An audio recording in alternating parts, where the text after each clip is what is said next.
He has 54 of 90 for 984 yards this year in the air, but he's carried the ball 80 times for 640 yards. He has accounted for 26 touchdowns this year for Tri-County. Yeah, and like you're saying, Tri-County being a run-heavy team, looks like they like to use the quarterback a majority of the time, so definitely want to key on him. And, if you're following him, you're gonna find the football usually. But, you playoff time, things kick off. They may have threw a few different things in there trying to keep the Cougars off balance. So you can't always just 100% depend on that. But that's kind of the scouting report coming in. They like to keep the ball on the ground, and they like to run it hard.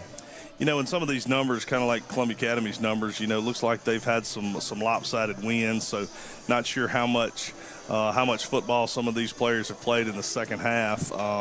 Just looking at some of the other numbers, Hayden and Cade Hunt, big rushers for the Rebels, 521 yards on the ground for Hayden Hunt, 518 for Cade, and each of those boys combined for 13 touchdowns. Receiving, Peyton Patridge is their go-to guy in the air. Like I said, they only have thrown the ball 90 times this year, but he's caught 22 of those passes. For the Cougars, I think you got some stats there on these guys. The Cougars come in. Bentley Myers leading in rushing, 74 carries, 776 yards. He has accounted for 8 touchdowns. Carson Stewart, Maddox McDaniel, both right there behind him. Maddox has rushed for 350. Carson for 259. Carson has accounted for 8 total touchdowns. He's had 5 on the ground and 3 receiving touchdowns. And Columbia Academy doing a really good job on the ground as well.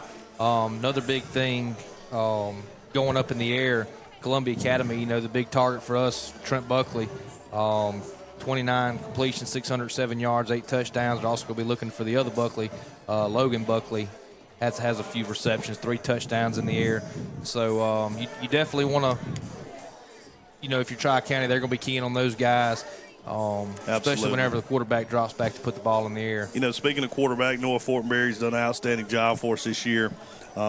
He's 62 of 114 and he's thrown for 1,131 yards, 16 touchdowns to 5 interceptions.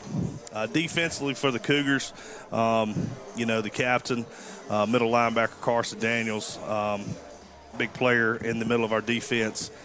He leads the team in tackles with 127. And like I mentioned earlier about Tri-County's guys, last, I think, 4 ball games, I think we've had a running clock in the first half. I know the last 3.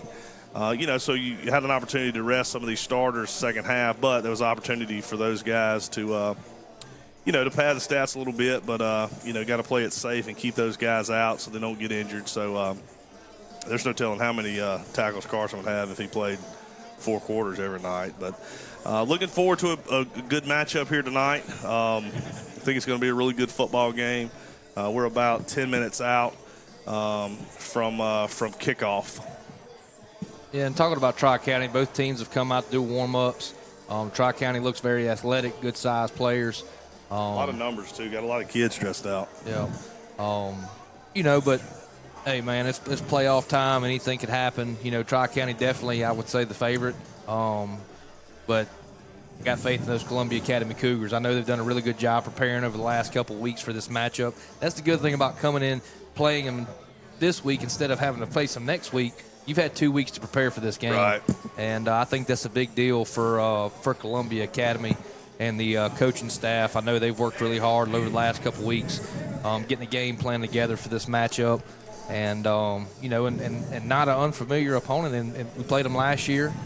And and this game's a lot different from the game that we coach at softball. So much film study goes into this. And, by this point in the season, there's so much film on every team that you've just got so much information in front of you about what their tendencies are, what they like to do in certain situations. So I would expect to see some different wrinkles from Columbia Academy for sure. I think they've kind of installed some new things that maybe hadn't been on film yet, and I'm sure Tri-County is has done the same. So we're looking forward to a In reference to a really good the football game. film study, speak for yourself. That's Because on true. on the softball side, I have That is true. That is true. Coach we Lyle we've did some- watched a lot of film. Yeah, we did watch some film. I watched a lot of film and showed it to you. Yeah, Hey, yeah. I'm gonna be honest with you. I did not really watch a lot of film, but Coach Lyle did.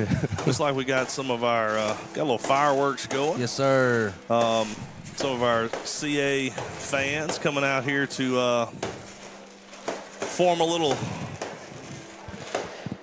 What would you call that, Lyle? Form a little spirit line. Spirit line. That's what Yeah. I was looking for. Got a little fireworks display going. Our cameraman is a little slow. Well, he's eating the No, hamburger he's eating right the hamburger. now. Yeah. He didn't make the trip up early enough to go to the Railroad Pizza Company like Coach Lyle and myself. Yeah. Looks like Tri-County, they like to set the fireworks off whenever the team exits the locker room, making a Yep, they're big making entrance. their appearance. Oh, there we go. We have a view of it now. You know, and if the name Tri-County does sound familiar,